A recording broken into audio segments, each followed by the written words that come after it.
Rated X ruled the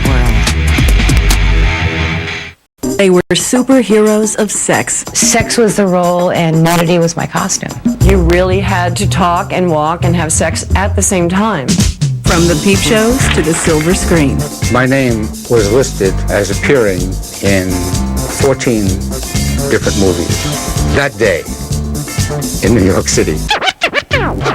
They were the renegade icons of sexual freedom. I was in my 30s. Hardly a time in one's life when one thinks of becoming a sex object or a sex symbol. A freedom that came with a price. The cops would bust sets. They would hold naked people on the floor with their boot at their neck. The untold story of 70s porno chic. It was cultish, it was avant-garde, it had broken into the mainstream consciousness. Told by the people who lived it. You know, we had money and drugs and sex and wonderful clothes and everything you could possibly ask for. Come on! In a world where only Peep shows sold. And clothing was a crime. Matinees Were taken over and turned into bookie nights. And so began a time of pure decadence where only the exhibitionist ring and Porno chic. What's the name of the game? When Rated X ruled the world.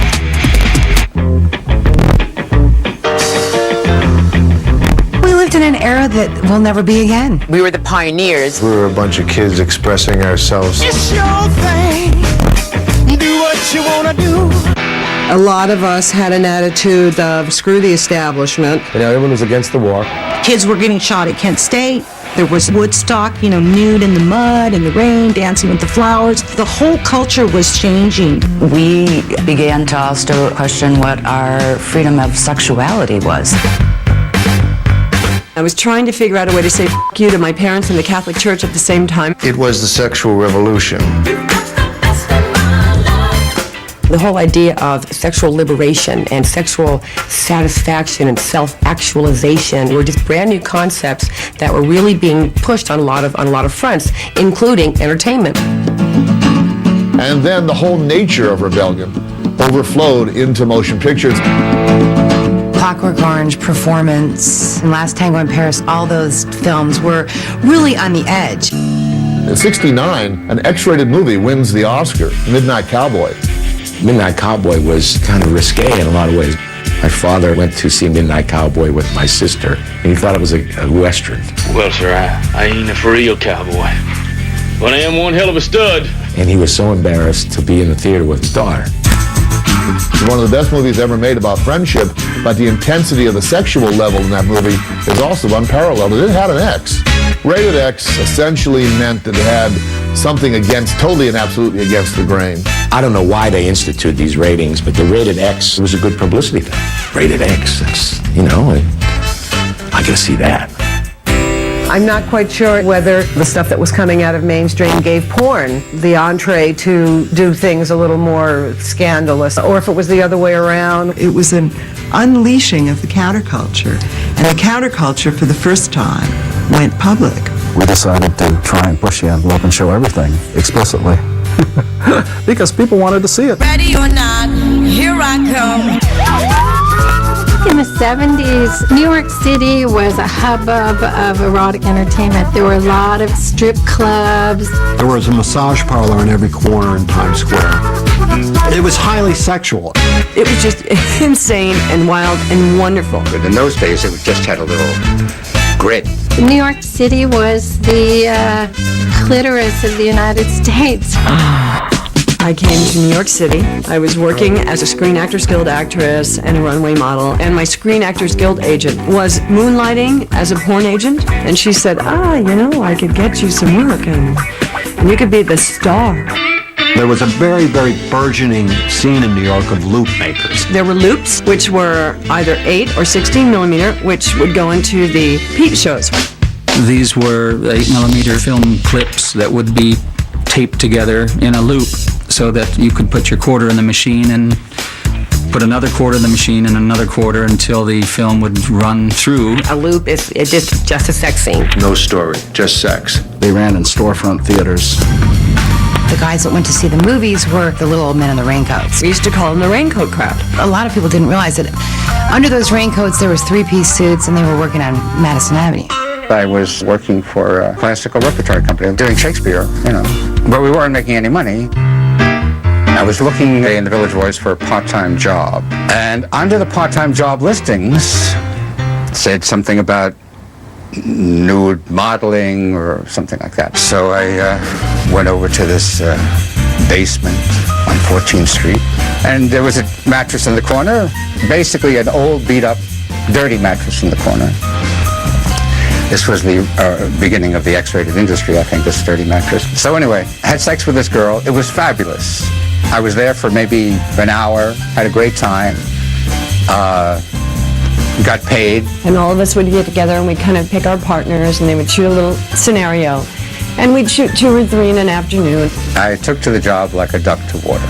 In many ways, as it turned out, perfect occupation. It's only one cameraman, one camera, a few lights. It was a very relaxed and fun atmosphere. You'd meet on 42nd Street and everybody was making a movie, and it was very underground, very word of mouth, and they were having a lot of fun. And they were also trying to be actors in the meantime.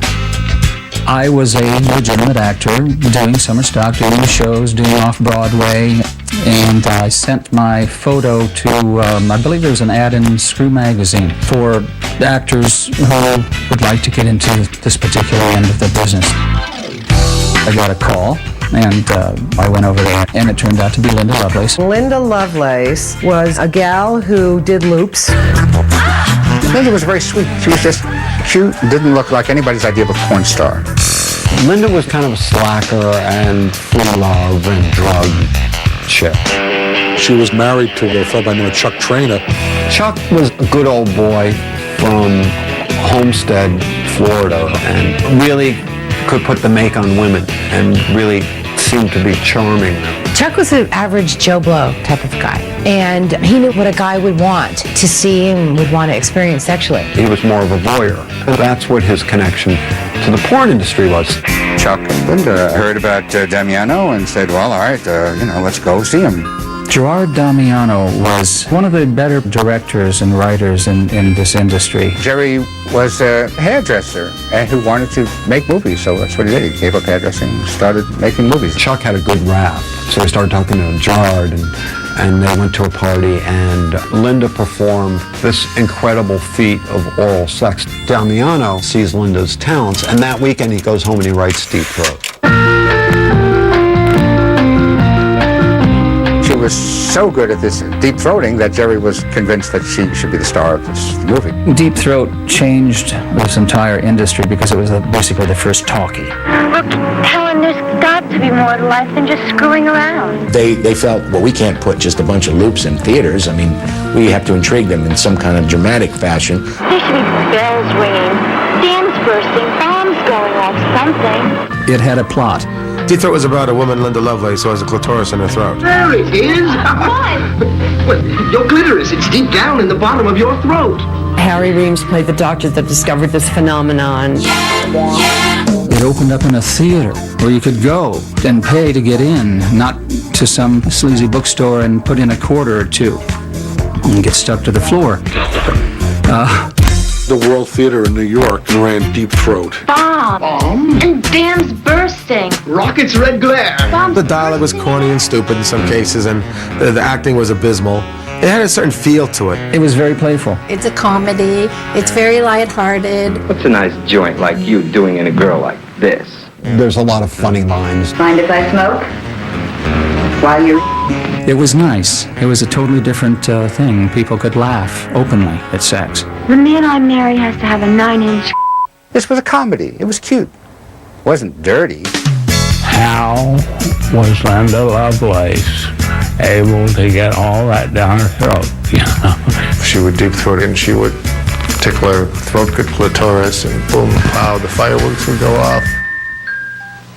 Oh, Dr. Young, how could I ever repay you? That was very interesting because people hadn't seen that before. I also remember the picture had great clarity and the technical quality, the sound, the picture was good. It was now movie making. Try it. You'll like it. Well, what if have I got to lose? Deep Throat single-handedly revolutionized pornography. It brought it from wherever it was right out on Broadway. A lot of ordinary people decided it was okay to go see pornography. Everyone from, corporate executives and their wives who were trying to be part of the sexual revolution to the wankers on 42nd Street with me.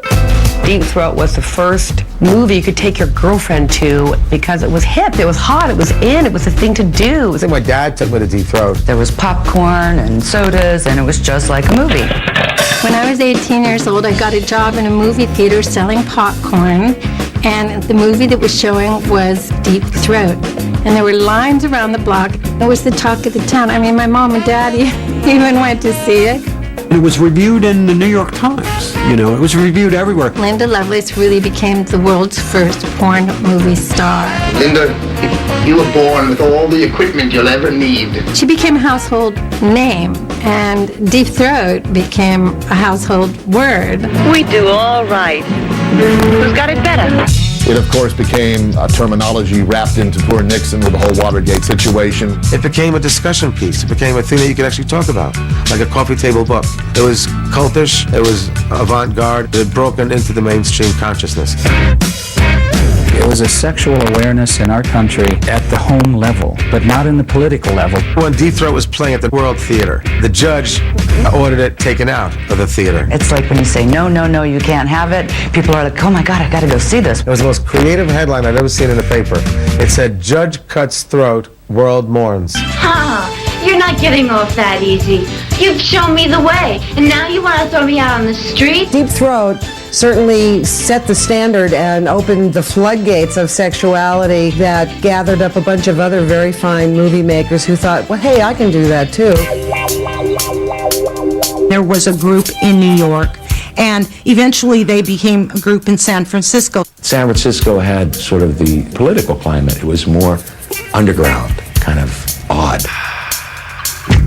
It still had that 60s vibe of freedom and free love. I was definitely a hippie. I moved to New York City when I graduated from high school, and then couldn't stand it, and then moved immediately to San Francisco because that's where my people were.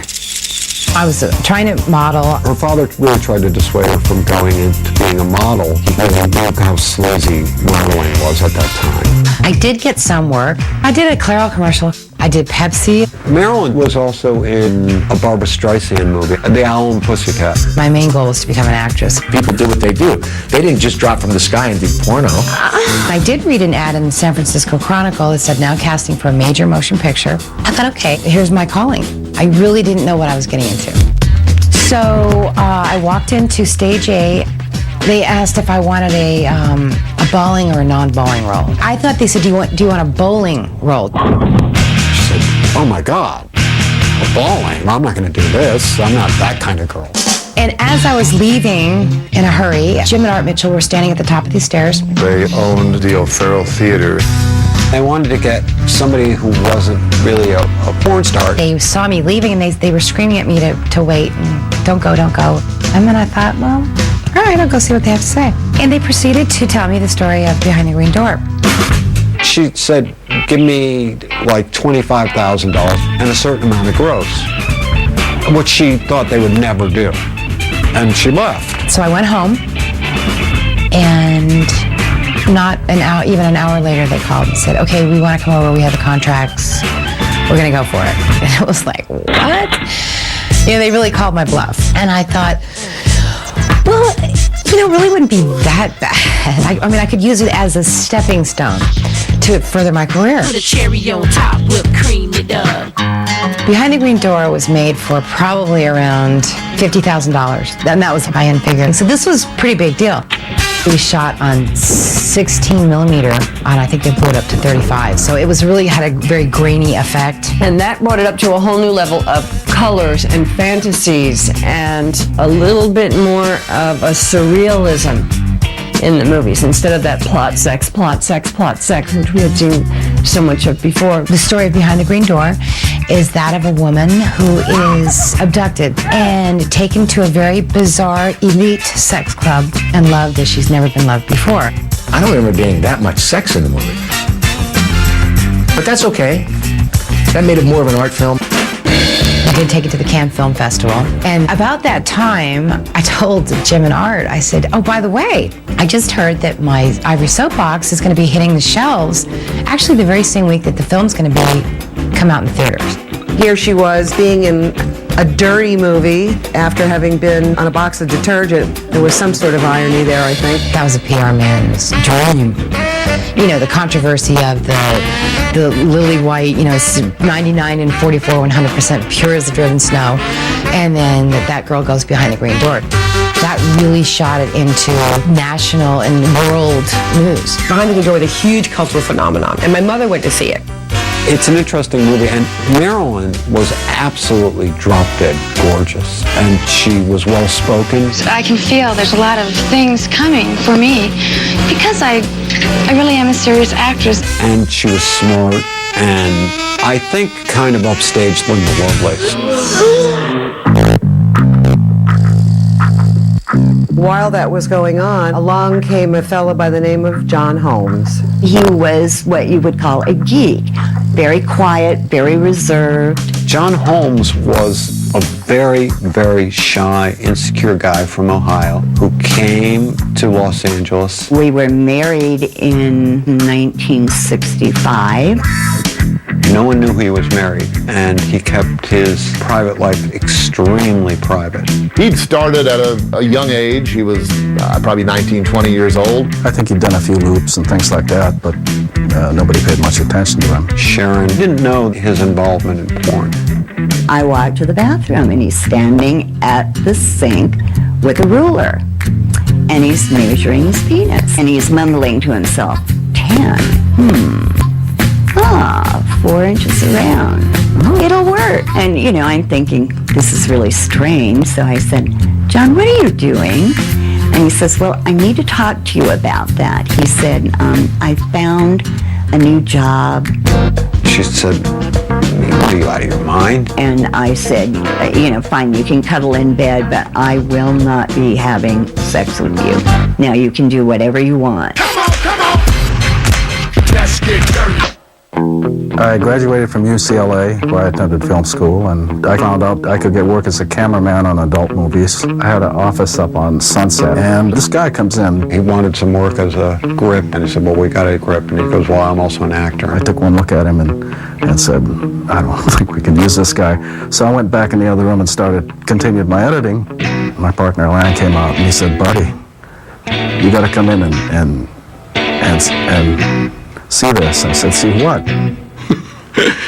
John C. Holmes, living proof all men were not created equal. Here's this guy with this 11 3/4 inch penis. I have 9 3/4. But people think I'm pretty big. I saw it, and I said, we're shooting something Saturday. You want to be in it? And he says, sure. I've always wanted to do this private detective thing. And my partner said, boy, I bet that guy can really shoot a wad with that thing. And I said, that's what we're going to call him, Johnny Wad. Just the way you shake it, make my little soldier stand at attention. And we shot Tell Him Johnny Wad Is Here, and I think that was the first notable Johnny Wad movie. The Johnny Wad character was a suave, stylish detective. I did my private detective film and didn't think anything else of it until the theater owners started calling up wanting another Johnny Wad film, so we started making more. John Holmes was not a trained actor, but he had a certain charisma. Whatever they desire sexually, I'm going to fulfill. I remember looking over and seeing it for the first time. It was just like a horse. It really looked like a horse. It's true. Of course. And close-up, everything looks this big anyway, so John's didn't even fit into the frame. It was just an anomaly. John Holmes was the most bankable actor of that era. His name on a marquee brought in people. People knew who that guy was. You couldn't walk down the street without someone looking, oh, that guy's that porn star. Do you know who John Holmes is? John Holmes, Big John Holmes, yeah. You know who he is? Yes, I do. Oh, okay. How did he get it that way? I guess regular exercise. 2 movies changed the whole face of the entertainment industry, Behind the Green Door and Deep Throat. Then it became sociologically acceptable to go and see an adult movie. Porno chic is what they called it. Timing was just right. It was a swinging 70s, so, wife swapping and key parties were quite big at the time. I'll just keep a watchful eye on what's mine. Decent people were now going to see the films. It makes all the difference when decent people do it. I remember going to see movies like The Devil and Miss Jones at a major theater in Chicago, and there were regular people sitting next to me, not just wankers in raincoats. Paul Thomas was an actor who came from the straight theaters, well, like many of us. I did hair in Chicago, and I did hair in New York. Then I went on to do the movie of Jesus Christ Superstar. I got involved with a musical up in San Francisco called Beach Blanket Babylon. I originated it. The Mitchell brothers came to see my show, and they waited afterwards to meet me. They were doing a movie called The Autobiography of a Flea.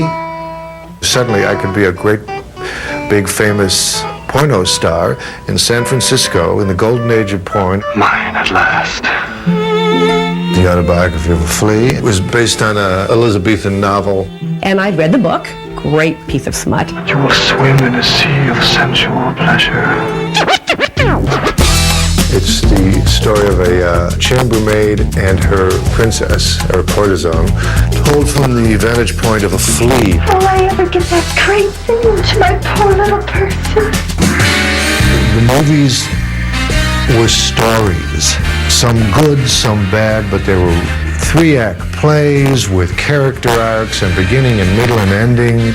A lot of the people that made the films were wannabe filmmakers. Faster, faster. They, for one reason or another, couldn't really make it in mainstream films, but they could raise the money for porn film. Everybody on the set. People like John, Leslie, and Jamie, and myself, we took our craft very seriously. We were actors. I will then unfold to you the divine will concerning your transgression. People will sit out there and laughingly say, ha ha ha, acting, like, you didn't need to be an actor in this industry. But back in the golden era, the golden age, it was a criteria. This film stars some of the most fabulous girls. Sharon Mitchell.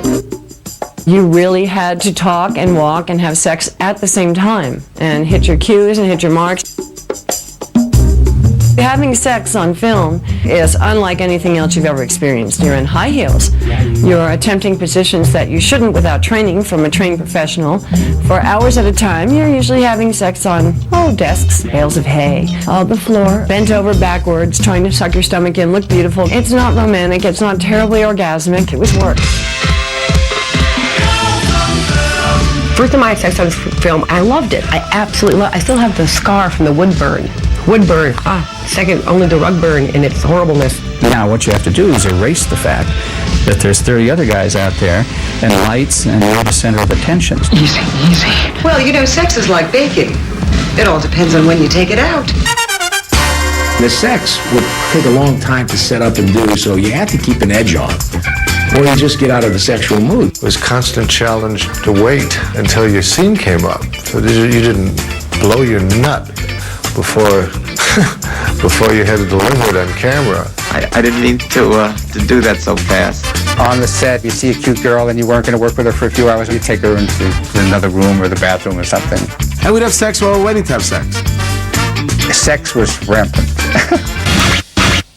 There was one director, and they called him the naked director because throughout the whole day he'd be missing a piece of clothing. His shirt would come off, by the midday his pants would come off, and then by the end of the day he was in the orgy scene. Give me some inside, make me feel out of sight. Those people were just enjoying themselves. Some of the films we did, after we got the shots we wanted, we shut the camera off and we left the room and the actors and actresses had their own good time. The epitome of porno chic would be Misty Beethoven. That's the one that probably gets the biggest credit for being a movie that you can take the sex out of and still have a real reason to watch it. Thanks for a wonderful evening, Doctor. You really throw a hell of a party. Mr. Beethoven was a sort of a takeoff on Pygmalion, My Fair Lady kind of idea. The guy finds a low-class prostitute and makes her into this worldwide sex queen. Somebody told me about a gentleman who was getting ready to shoot a film. It was an adult film. I thought, well, I'll just do one and no one will see it and that'll be the end of it. Have you ever heard of a girl named Misty Beethoven? There's a picture that you were in called The Opening of Misty Beethoven, which, if they took the X-rated scenes out, is one of the funniest pieces of cinema that I've seen in the last 5-10 years. I was way older than most of the other gals. I was in my 30s. Hardly a time in one's life when one thinks of becoming a sex object or a sex symbol. When I saw that film, I fell in love with Gloria Lewis. Let's do it. It was very chic to say you'd seen Misty Beethoven, because in many top 10 lists of 1976, Misty Beethoven was one of the top 10 movies of the year. And that's first class? Right. Which part of first class? Sex or non-sex? Sex. Let's do it. We were treated like stars with limos, the best champagne, the best restaurants, the best hotels. You know, we had money and sex and wonderful clothes and everything you could possibly ask for. I've probably done every talk show. Her name is Marilyn Chambers. Marilyn? I was on the radio all the time. I was in magazines. I was in newspapers. I did publicity tours. Jamie Gillis was doing the, all the talk shows as well, and Linda Lovelace. I'm not ashamed of my body. I'm proud of it. And we just thought that was wonderful. There's celebrity in it, but, it's kind of like that taboo celebrity. My body too bootylicious for your body. I could not go out of my door without having to sign autographs. And as far as the premieres would go, it would be like a little mini Hollywood thing. They would have the big lights, searchlights, and we'd come in the middle, and the crowd would be there and trying to grab at us.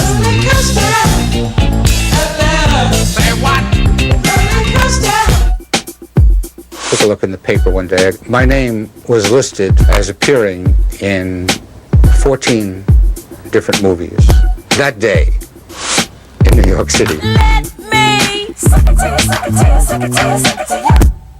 It hit me that I could be a star in adult entertainment was while sitting at the breakfast table at my dad's house, and I had done this movie, Joy. They took out huge ads in the Daily News and the New York Times.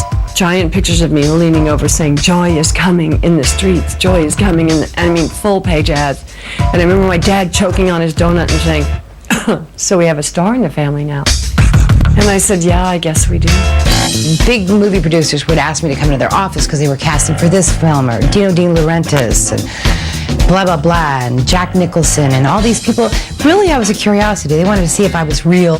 We didn't know. Nobody knew, I don't think, whether the porn industry was going to meld with Hollywood, whether Hollywood was just going to take over the business. But I think the thought was we would just make bigger and better films, and somehow it would all come together. There were some actors who thought that this could lead to an actual career in mainstream films. I think there were delusions of grandeur, but I also think they knew way down deep that they were beginning to become immortal in their own area. I mean, you had all these people talking about it and celebrating it. And of course, every time America makes a sexual kind of advancement, there's always a backlash to it. In the late 70s, it was really wild. We were having a good time. Everybody was f***ing everybody. Sex was very free and open. The business was just running wild, running crazy. We were all over the place. The sexual revolution got out of hand.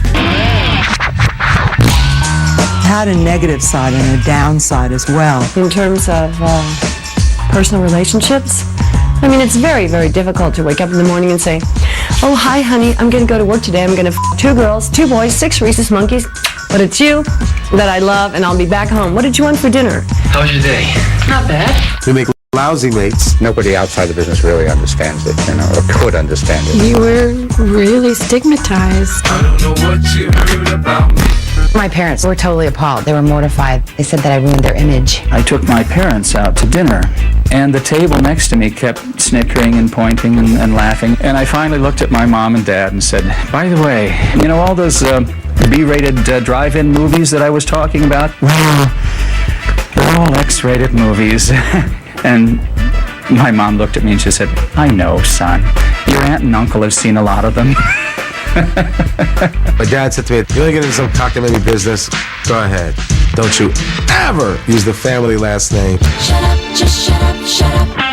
I really didn't realize the stigma that porn had. The Christian right did not like it. I think the greatest danger facing America is not communism. I think it's moral decay from within. The porn industry is a real kind of scapegoat. Whenever a politician wants to get on a podium, it's like go against porn.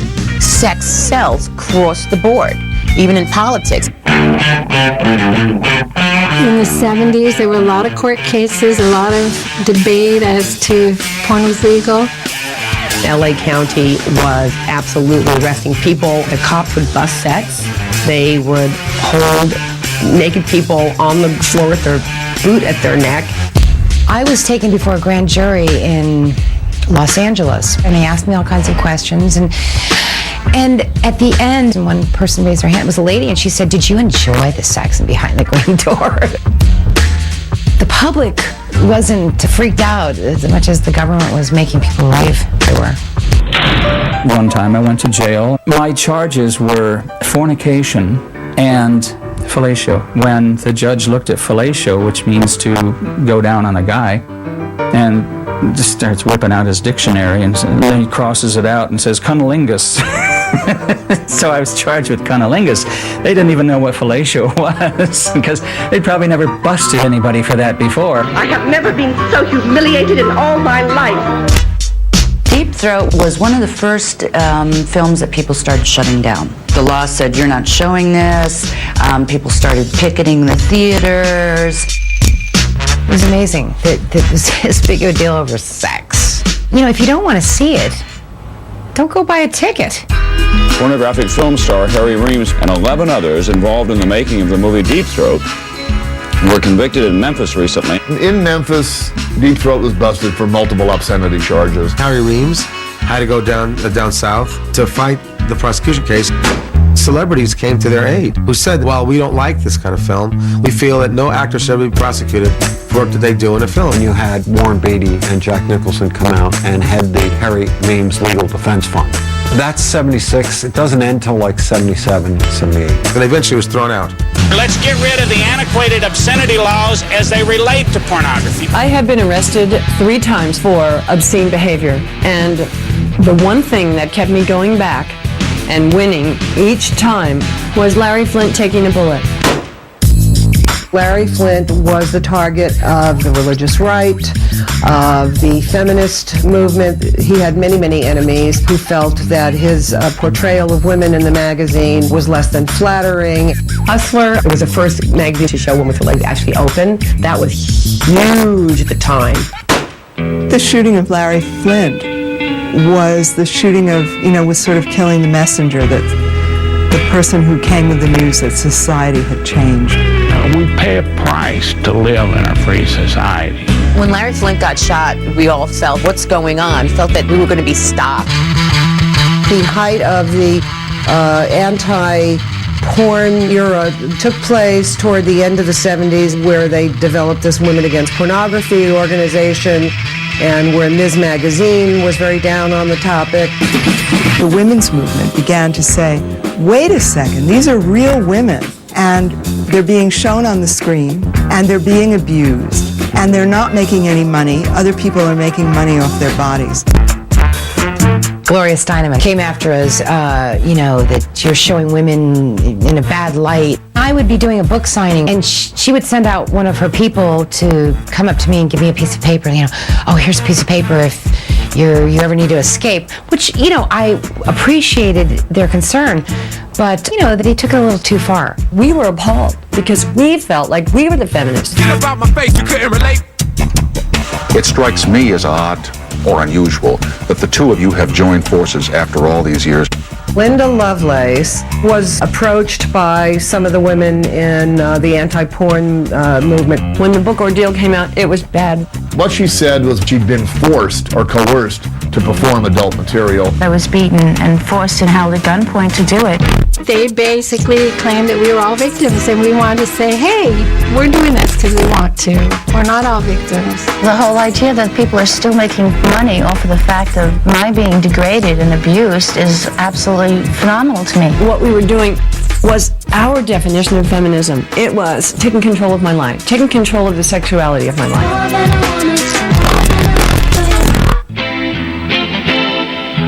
The ramifications of having sex on camera are something that you really need to have your head screwed on marginally okay. There's a lot of people who just go off the deep end. John Holmes is one of them. Someone introduced him to cocaine. Cocaine comes in to the porn industry about 77, 78. There was cocaine, lots of cocaine. Lots and lots of cocaine. Tons of cocaine. John, unfortunately, had an addictive personality and became extremely strung out. He would hide in bathrooms on the set and not come out for hours. When I think of cocaine, I just think of, being in a bathroom for a really long time with John Holmes, with them knocking on the door going, Mitch, John, it's time for your scene. On the last movie that we made, John ended up in the bathroom, actually in a closet on a washing machine, hiding in there doing drugs. The change was so sudden. As soon as he started, it took hold of him, and it was one downhill spiral from then on. He couldn't control it. I never get tired of what I do because I'm a sex offender. The industry got tired of John. You couldn't work with him. You couldn't get him to perform. People did see the dissent, but they didn't see how desperate and how deeply it changed him. I had limits. There was this dark side to the pornography industry. The porno chic thing had its run. The coolness of it was over. By the late 70s, pornography was in the hands of the antis, as I call them. They took over the word pornography to mean degrading women. A lot of us were getting busted. There were a lot of people having lawsuits, but the industry was booming nonetheless. And then video hit. Betamax and the VHS. They came out, and that changed the whole dynamic. Everybody, when they bought their VHS, they got a Deep Throat or a Devil and Miss Jones or a Marilyn Chambers movie. A lot of people went and got VCRs so they could watch porn at home, so they didn't have to go to the theater. They could go into a video store low-key, get stuff, and enjoy it in the privacy of their own home. That opened up a whole new can of worms. When I first saw the Betacam, they had something called instant replay, and I had never seen that before. But I thought, oh no, here we go. What is this going to bring? The distributors decided that people just wanted to see sex. Forget the stories. We don't care about the plots. Just give us the sex. With video, a lot more people were able to do it and afford the equipment. The budget started getting smaller and smaller and smaller. Then the scripts started getting crappier and crappier. Video just didn't look as good. Oh my. Especially where they lit it. Oh my God. When you shoot film, it takes a great deal of skill to know where to put the lights, where to put the camera. I want the light enough. No one's paying to see that face. Now, any schmuck with a video camera is a producer. Anybody can make a movie, and they did. Ugh. I just hope we don't hit any turbulence or it's all over. I wouldn't even be caught dead in a film that was shot on video. It looks really amateur night. It was almost degrading for some of us. They would ask us to ad-lib things. There's no script. Who's flying the plane? We'll put it on automatic pilot. Where's the costume designer? Oh, we don't have one. You have to bring your own costumes. Where's the makeup? Oh, no, you have to put your own makeup on. And we were just really having a hard time adjusting. As the budgets went down, the big filmmakers just quit. Said, "This is ridiculous. I'm getting out of here. I'm not making a film for that. That used to be my lunch budget." We felt like the Gloria Swansons of porn, for God's sake. People usually think that the advent of video ended the golden age. Well, I don't think it was as much that as it was AIDS. AIDS came along right in the very beginning of the 80s. We first heard about HIV, it was referred to as gay-related disease. No one was asking for testing. It was almost as if you're having sex for a living, you didn't want to think about the consequences. That's how we had grown up in the 70s. We didn't have any consequences. Now you could die from sex? Good Lord. Well, that certainly put a chill on things. It was scary, to say the least, because of the infinite combinations of sexual partners that one had over the course of their careers in this industry. The business got very, very scared. A lot of retirements took place. A lot of girls quit. A lot of men quit. When AIDS hit, I stopped making mainstream sex films. Having to go get tested, I was not about to want to do that. It lost all its fun. It was at that point I was like, see you later, porn business. The things that were so sweet no longer move my feet. When John Holmes contracted AIDS, it was, terror on the set. The king died of it, John Holmes. He died of intestinal cancer brought upon by HIV. He was the second actor to have died of AIDS that I had worked with, and I was absolutely panicked. I was going to a lot of funerals and a lot of hospital rooms, and it was a very, very sad time. And I thought that was the end of porn. AIDS changed the world. I lived in San Francisco, boy did I know. AIDS changed the world and ended the sexual revolution. The legacy of the sexual revolution is a great openness in fiction and poetry, a great openness in movies. I don't think there is that same sense of oppression around sex that there used to be. And so I think we certainly contributed to that. We created an era that was porno chic. It was showing that here are people, normal people, not freaks, normal people who are doing freaky things. Back then, sex was, I'd say, 80% fun, 20% business. Now it's 90% business, 10% fun. Now it's a career. Back then, career, schmear, who cares? You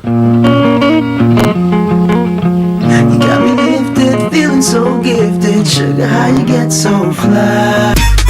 When Rated X ruled the world.